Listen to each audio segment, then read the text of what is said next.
Good morning.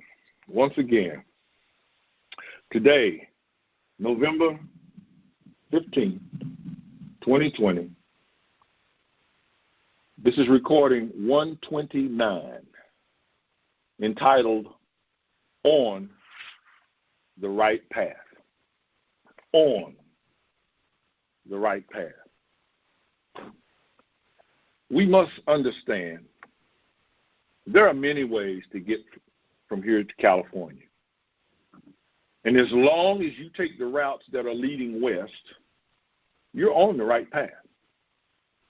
Now, if you take paths that are going east, you're not on your way to California. You may eventually get there by coming with signs or people or whatnot that say, no, you're going in the wrong direction. There are many avenues to heaven as long as your heart is sincerely seeking heaven. Now, what are the many avenues? Well, there are things that come up in our lives that must be confronted. We must confront those things and get beyond those. So someone may come to you and say, why are you still over here? Why are you over there? Well, because that's where you are right now. And you must confront that thing. You must overcome that thing, because heaven is not a trip of miles. Heaven is not a trip to a place that we have been basically taught. I'm not saying that there's not a place, but like I brought up this morning, if you're going to tear down your war machines and turn them into plowshares, there's nothing like that in heaven. Okay? There's no enemy in heaven. So those things are here in the earth. There is neither Greek nor Jew. There is neither bond nor free. There is neither male nor female. That's Jesus' words. The kingdom of heaven cannot be seen. So when they say it is lo there or lo here, do not follow them, because the kingdom of heaven is within you.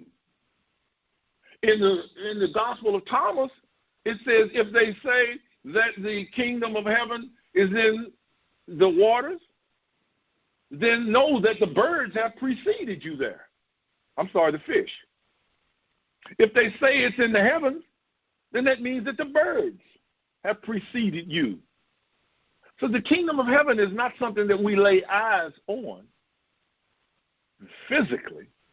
The kingdom of heaven is an ascension in consciousness, conscious awareness, whereby we overcome the things, the suggestions that say that God dropped us off. Now get this, God dropped us off in a land full of hate, a land full of poverty, a land filled with wars, rumors of wars, earthquakes, torrents, floods, deserts.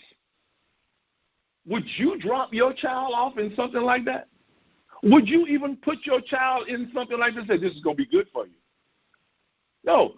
God has not dropped you off in this place, in these places. These places exist, and it's up to us to overcome the suggestion of their negativeness toward us. So we're always looking for the right path.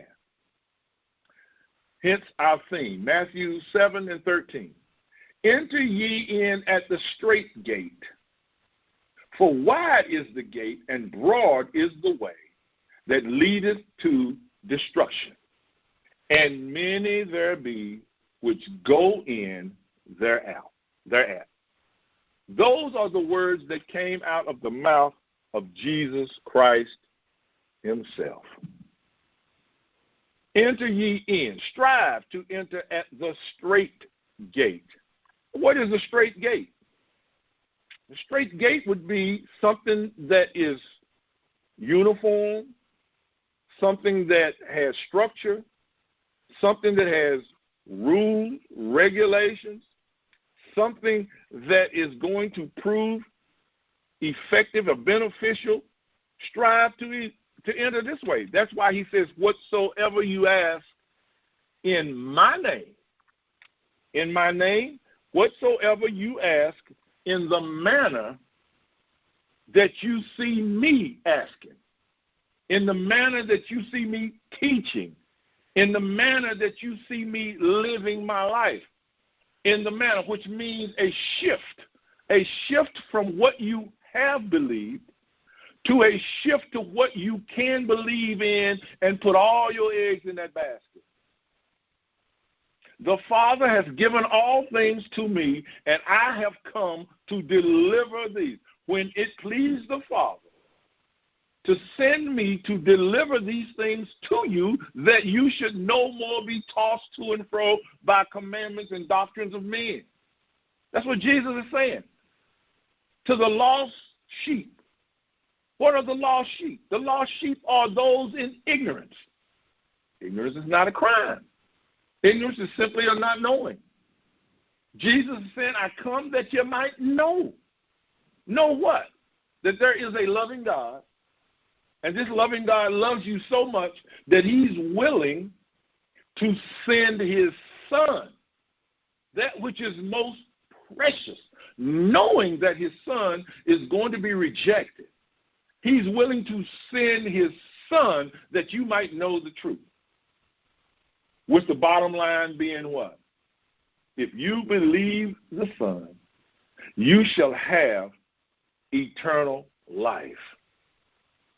The ways of the world are really only appearances. And I know how hard it was for me to accept that statement when it was first given to me.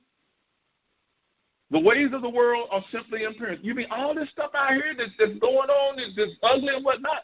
Those are appearances created by the beliefs of mankind. War, rumors of wars, you know that's not going on in heaven. Floods, earthquakes, tornadoes. How in the world can I create that? Well, if you know how powerful your conscience is, if you know that your conscience can destroy you, it can cause a person to commit suicide. You telling me that's not rough? That's not it. That's what we need to understand. The ways of the world are appearances that dictate its processes on us. If you don't do this, this is going to happen. I know you've heard the news articles now that they can see you through your TV. They can hear you through your phone. Your computers are tapped by people you don't even know. Your computer, you thought it was off. They're looking in your house. See, the technology of this world is such now that you have no privacy. You think you do, but you don't. Why? Because that big I, E-Y-E, is looking at you and listening to you. You get on your telephone, and it is listening for clue words to see if you are a threat to security or whatever. But when put on Front Street, they will deny. They will deny that they're doing any of that. But you know they are. Because I know that nobody heard me say this or do this except me and the person I was talking to. How were you able to understand? You see, the world is dictating to you how to live, and it has you living in fear of its consequences. We succumb to these dictates unknowingly, and we succumb to our own destruction. Let's look at a couple of scriptures here. Ephesians chapter 4, and I'm going to read verses 4, 5, 6, 7, and 8. 4:4 says, there is one body, one spirit, even as ye are called in one hope of your calling. One Lord, one faith, one baptism, one God and Father of all, who is above all, and through all, and in you all. Wherefore he saith, when he ascended upon high, he led captivity captive and gave gifts unto men. In layman's translation, there's only one, y'all. I don't care what you think you're looking at out there. There's only one Spirit that is over everything, that is ruling everything. It's in everything. It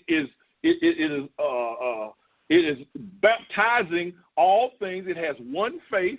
It has no plan B. And it says, by this being incorporated in Jesus Christ to the fullest, that one God, that one Spirit made itself visible and came here and led captivity captive. Meaning everything that could destroy your world, or that has destroyed your world up to this point, it came and destroyed. Where there was poverty, money was given. Where there was sickness and disease, health was given. Where there was no clothing, clothing was given. Where there was no shelter, shelter was provided. Where there were desert experiences, blossomings of water and whatnot appeared. Where there was death, life was revealed. One God, one Spirit, one Lord, one salvation, one baptism. You see what we had to get in our conscience? One. There is nothing else. Just one. Just one. You know, I was sitting thinking a couple of days ago. I said, Lord, you said take no thought. How do I take no thought for all this mess that's pressing in front of me 24/7? Nonetheless, take no thought. If I take no thought, I must put my thought on something. Where am I going to put it? One Lord, one God, one Spirit, one baptism. These are not physical things, y'all. You know people, and I know people that have been baptized, and they're still acting the way they did before the baptism. You know people out here that says, I can't give you so-and-so because that means I will have less. Jesus said, if a man sues you for your coat, give him your cloak also. What is he saying? He said, take no value. Like we talked about this morning, that $5,000, $10,000 fur coat that people would die for, the actual value is the animal. The animal that was killed. Wearing a fur coat is not going to make you anybody important, except in your own head. Okay? The things that we put value on are materialistic out here. They mean absolutely nothing. And yet, God is saying, those things I will give you if you can believe that the kingdom of heaven is within you, and you will spend your days climbing that mountain of ascension. Oh, and lo, yeah, he will speak. It will speak. It has to speak. Why? Because God said. God said, and it was so. God said, if you do this, I will do that. So we don't even have to look to see if God is keeping his end of the bargain, do we? Because if you're doing your end of the bargain, it's automatic. It has to flow to you. It has to. Matthew 13, 45 and 46. Again, the kingdom of heaven is like unto a merchant man. See, he's creating a picture in your conscience. You know what a merchant man looks like, but he's not talking about a merchant man. He's talking about the kingdom of heaven. He says it's like unto a merchant man seeking goodly pearls. He knows what he's looking for. What are you looking for? You're looking for a way out of this mess, aren't you? That's why I came to the gospel. I'm not going to tell you I just love God so much that I just said, this is the way to go. No. I had a monkey on my back, and I wanted it off. And I tried every kind of way I knew to get that monkey off my back, and he wouldn't leave. But one day I was introduced to the gospel. Who introduced it? I did. I had come to the end, and I knew nowhere else to go, and I still remember shaking my finger at the ceiling, going, God, they told me about you. They say you're out there, but up to this point, I can't see where you in my life at all. If you're out there, prove it.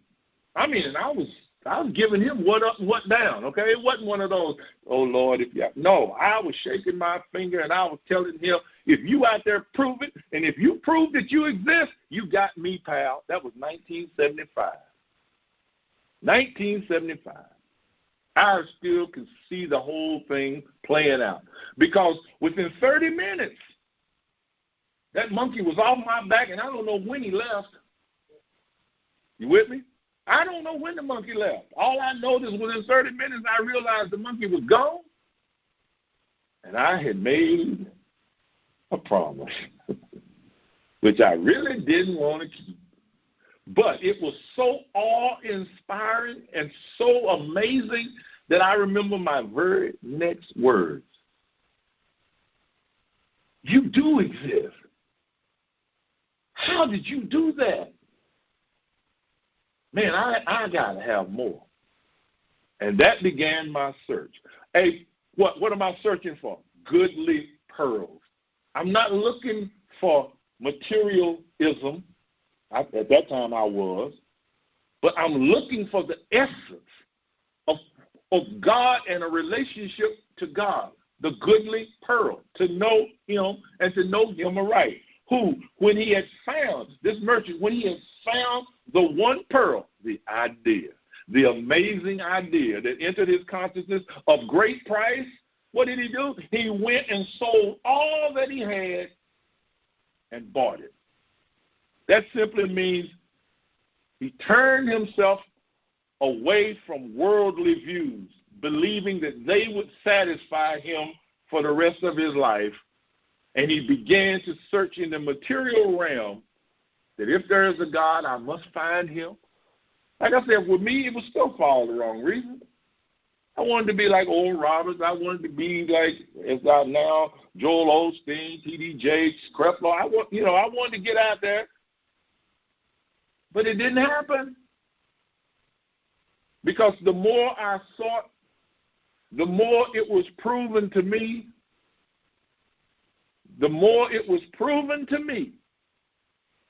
that these were not the things to be valued.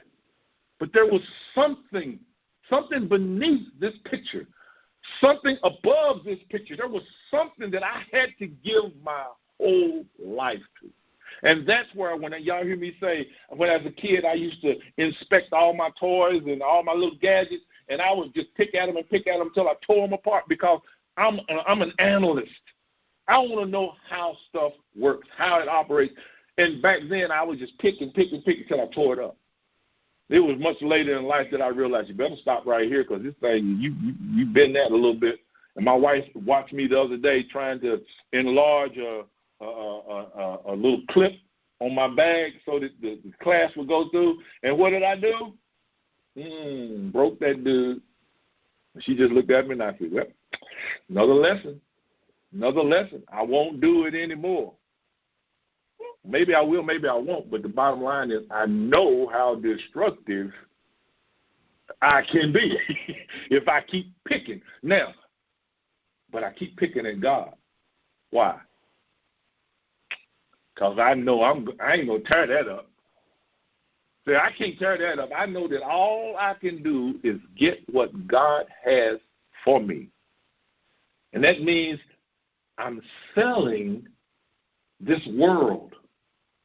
I had a friend of mine tell me the other day, he said, you just don't care. I said, right. I walk in the grocery store. I'm sorry I'm saying this today. But when I go to buy groceries, I hardly ever look at the price unless it's something just ridiculous. And then trying to remember what this store has, what that store has, what that store has. Oh, my goodness. I come home and I look at my wife and say, here's the list. And, I thought I saw up at so-and-so that you could get 2 for the price of 1, but I got to drive 40 miles to save that. Shoot, no. But what happens when you realize that God is paying for your groceries? Hello? See what I'm saying? Because the prices of stuff is not going to go down. It's going to go up. That is not just to say I just go out here and just grab whatever's on the, whatever. No, I do kind of look and whatnot and look at the prices. And I look at the prices between this size and that size and whatnot. But the bottom line is God is paying for my groceries. Therefore, I don't have to give my wife this long explanation as to why I did this, why I did that. And if she goes, but that's a bit much, then I'm going to look next time. You see what I'm saying? Herein is the life of God in that scripture given to us and explained to every man. The kingdom of heaven is like a merchant, a person who purchases. He's going out looking for goodly pearls. And when he had found one, he realized that field that he looked in, must have more pearls in it. So therefore, he says, it would be better for me to own the field. So he went and sold all of his worldly ideas, like the prodigal son. What did he do? He went off into the world with his inheritance, trying to make a way for himself, only to find that he was being what? Depleted. And when he came to the end, he knew that he had a father that still loved him. It's like a post I put on Facebook the other day. Do you realize that after those people who had falsely accused, arrested, and executed Jesus, those were the preachers of that day. Most people don't realize those were the preachers that did that to him. It wasn't the government. When they realized after they had done what they did to him and killed him, what do you think happened when they realized, oh, man, I done messed up. I was wrong. And look who was standing there to welcome them back. Forgiveness and love. Totally forgiving them. And look at how we treat one another. There's your battle. There's your war in heaven. How are you treating that person that could care less about you? See, when you entered into Christianity, you had no idea what you entered into. You thought you were getting into something to escape someplace called hell. You thought you were getting into something that was going to, like a guy told me, he said, I thought after I got this, he told me this last night, that I wasn't going to have no more problems. Dude, you need to start reading your Bible. It took Moses to figure out that God was real and that God was going to be with him. Why didn't Moses just say, I think I'm going to chill over here in Midian? Me and Jethro and all these sheep and Zipporah, we're going to have a good time. The moment he realized who and what God was, God said, I got to work for you. I'm going to send you into the midst of them people that hate you. They're going to try to get everything that they can out of you, and they are not going to try to give anything back in return. And I'm sending you to them. Yeah, that's what you got into when you accepted Christianity. You think that's a bypass jail and go, collect $200? Mm-mm. You might go to jail. You just might go to jail. Peter went, but you go to jail with the understanding that he goeth before me to make the crooked path straight. I will trust in the Lord with all my heart and lean not to my own understanding. No matter how uncomfortable it is, I will forgive everyone that is slighting me. I will give love for those situations. Why? Because he has loved me with a love divine, and I can only repay him by loving in kind. Yes, you are the merchant, looking for the one great idea that sets you free. This idea was implanted before the world was, recognized in conscience, and it will impart a knowing to each individual. Did you get that? Because he has said, here's Psalm 91, because he has set his love on me, I've given my angels charge over him. He shall tread on the young lion and the young adder. Doesn't matter. It can be an old lion and an old adder. Doesn't matter. Why? Because the angels are in charge now. Angels in Aramaic is another word for godly counsel.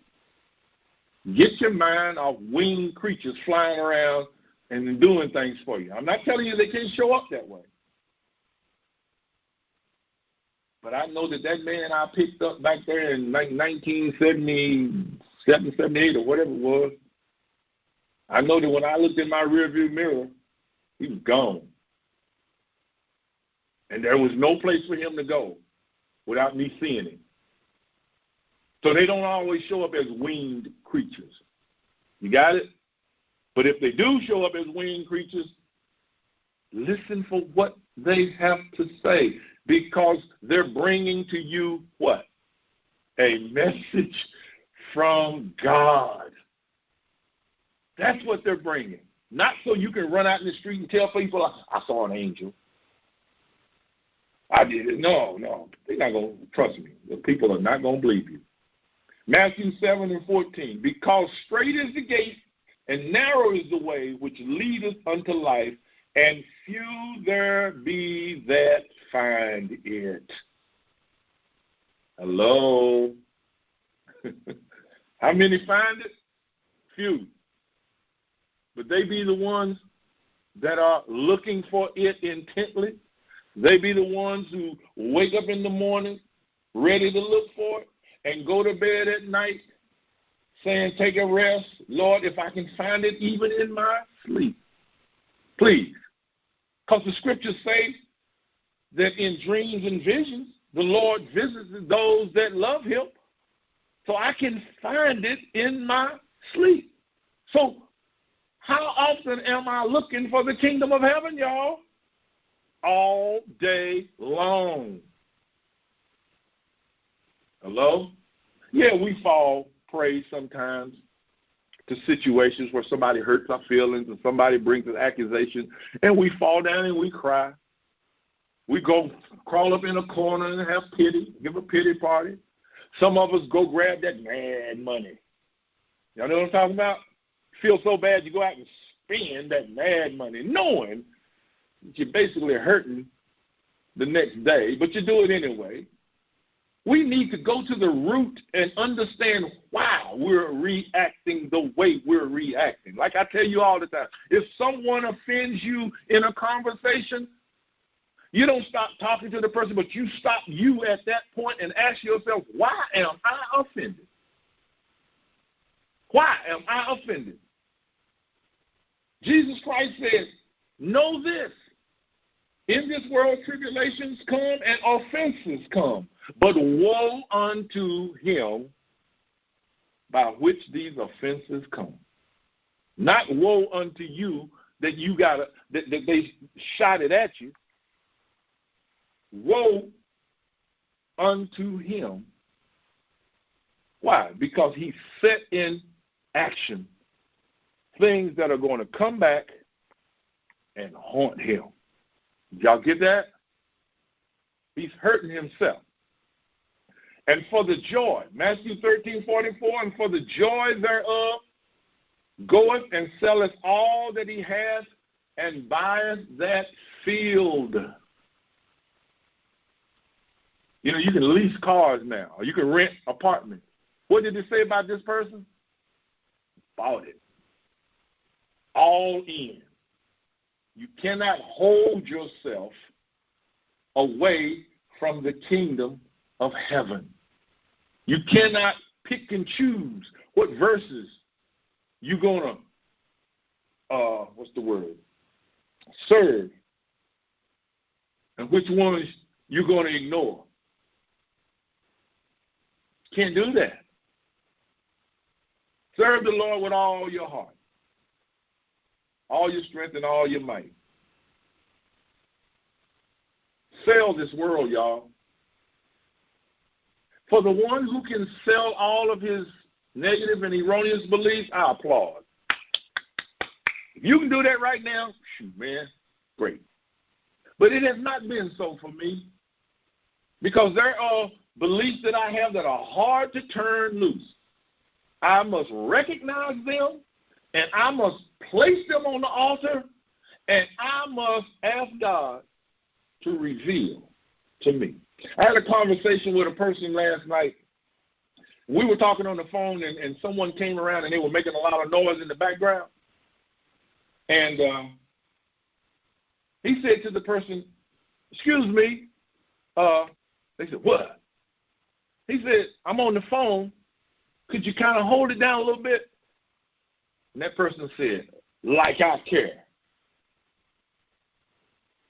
And I said, "Are you getting upset?" Because I could hear him. He said, "Yeah." I said, "Don't get upset, man. Don't get upset. Remember who I is. I is God." That person just said, "I am decreeing that I want everybody to treat me that they don't care about anything that's going on in my world. You can't be like that." He said, "Yeah, but," I said, "It's easy for me on this side of the phone to tell you don't do that because it's not affecting me. But it's affecting you, isn't it?" "Yeah." I said, "And you want to lash out at him. You want to say something, don't you?" He said, "Yeah." I said, "Well, why did you call me?" "Well, I called you for contemplation and meditation." I said, "Well, why don't we be about that? And if you get that feeling out of you that you need to get back at that person, watch what happens after this." It got so quiet in the background, okay, that I could possibly I could hear the church mouse if there was one.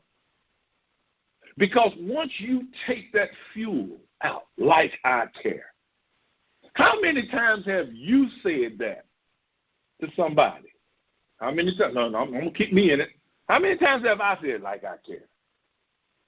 Yeah, because I thought, you know what I'm saying? Now, you ain't treat me like this. But what were you doing? You were decreeing to the universe, send me people that don't give a flip about what I'm trying to do. Then you try to get upset. And you go tell somebody, and they just said, "I don't care. I don't care." Yeah. You have embarked on something that is so huge that you can only pay attention to you and to you all the time.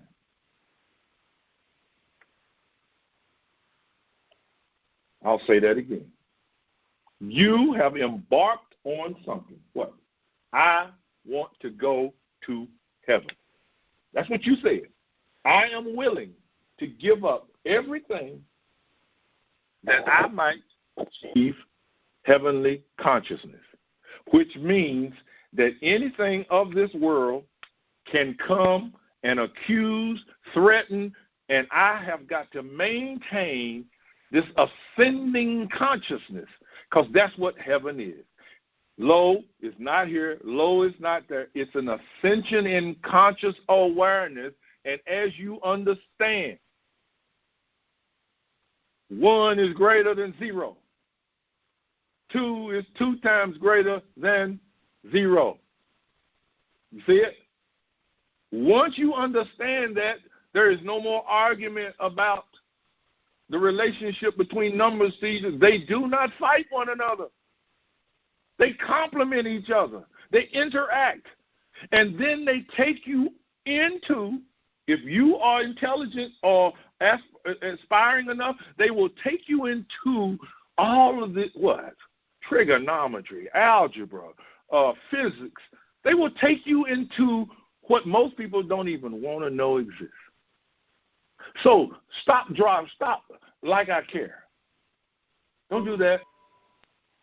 Don't do that. Because caring is what we're all about. In conclusion, we come to find out that there is a kingdom. A kingdom. What goes in the kingdom?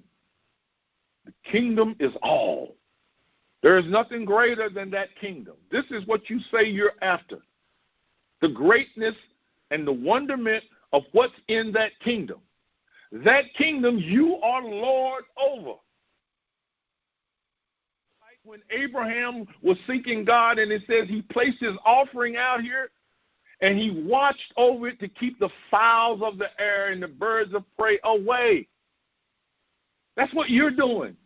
Watching over a kingdom to keep accusations and threats as suggestions instead of something that you should be reacting to. That's the kingdom of heaven. And where is this kingdom? It's your conscience. When you understand how powerful a conscience is, you see it out here in the material world. What do you think is making bombs? It's a man's conscience. What do you think is making guns? What do you think is making poison? Something has to think this stuff up to put it in material evidence for you. Well, the conscience that is able to create all these things materially, what in the world is the conscience of God made of? The ability to speak and food comes out of thin air? Money appears in fish's mouth? Sickness just gets up and leaves people? Leprosy and withered hands just straighten out? Dead people get up? Do you know that Jesus Christ is in you? The conscious awareness that not to create, but expresses the kingdom of heaven. And this kingdom is closer to you than your breathing, nearer than hands and feet. The field is the conscience of man. The ability to recognize a pearl.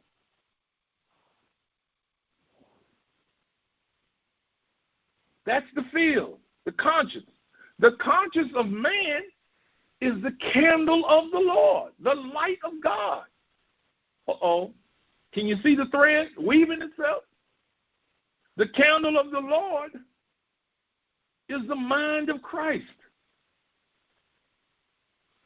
You mean I got this? Son, thou art always with me.